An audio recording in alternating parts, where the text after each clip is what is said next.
ప్రస్తుతం టాలీవుడ్లో ఎక్కడ చూసినా కూడా నందమూరి బాలకృష్ణ 100వ సినిమాగా ప్రతిష్టాత్మకంగా తెరకెక్కిన గౌతమిపుత్ర శాతకర్ణి గురించి మాట్లాడుకుంటున్నారు.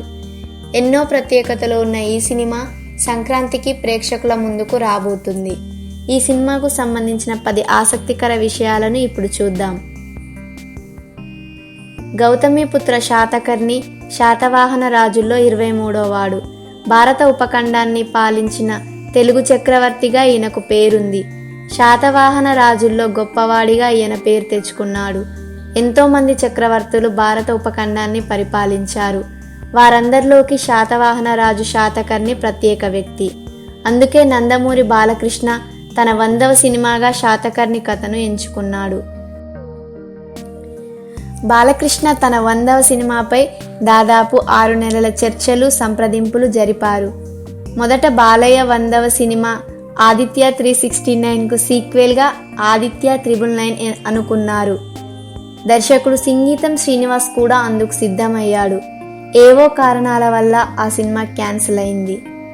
ఆ తర్వాత కృష్ణవంశ దర్శకత్వంలో రైతును బాలయ్య 100వ సినిమాగా ప్రకటించారు.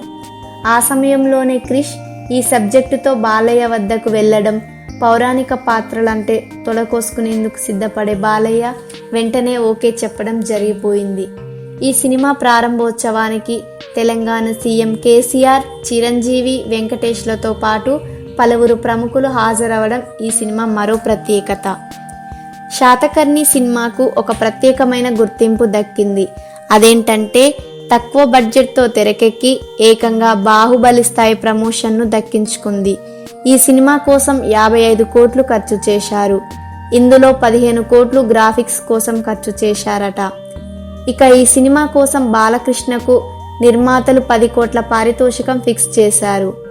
అయితే సినిమా నిర్మాణ వ్యయం పెరగడంతో పాటు తనకు నచ్చిన స్క్రిప్ట్ అవ్వడంతో 3 కోట్ల పారితోషికాన్ని బాలయ్య తగ్గించుకున్నాడట. పౌరాణిక సినిమాలు ఎన్నో చేసిన అన్నగారు ఎన్టీఆర్ ఈ సినిమాను చేయాలని భావించారు. అందుకోసం స్క్రిప్ట్ రెడీ చేయించారు. దాంతో పాటు కొన్ని స్కెచ్లను కూడా వేయించారు. ఆభరణాలు మరియు ఆయుధాలను కూడా డిజైన్ చేయించారు. శాతకర్ణి కుమారుడి పాత్రను వెంకటేష్తో చేయించాలని భావించారు. కానీ కొన్ని కారణాల వల్ల ఆ సినిమా క్యాన్సిల్ అయింది. మళ్ళీ ఇన్నాళ్లకు ఆయన కుమారుడు బాలకృష్ణ ఈ సినిమాను తీసి ఆయన కోరిక నెరవేర్చాడు. కేవలం 55 కోట్లతో తెరకెక్కిన ఈ సినిమా 200 కోట్లతో తెరకెక్కిన బాహుబలి సినిమాతో పోటీ పడడం ఇక్కడ చెప్పుకోదగ్గ విషయం. కన్నడ సూపర్ స్టార్గా పేరున్న శివరాజ్ కుమార్ ఈ సినిమాతో తెలుగులోకి ఎంట్రీ ఇవ్వబోతున్నాడు. ఈ చిత్రంలో ఈయన కాళహస్తీశ్వర అనే పాత్రలో కనిపించబోతున్నాడు. అదేవిధంగా బాలీవుడ్ స్టార్ నటి అయిన హేమమాలిని చాలా సంవత్సరాల తర్వాత తెలుగులో నటించింది.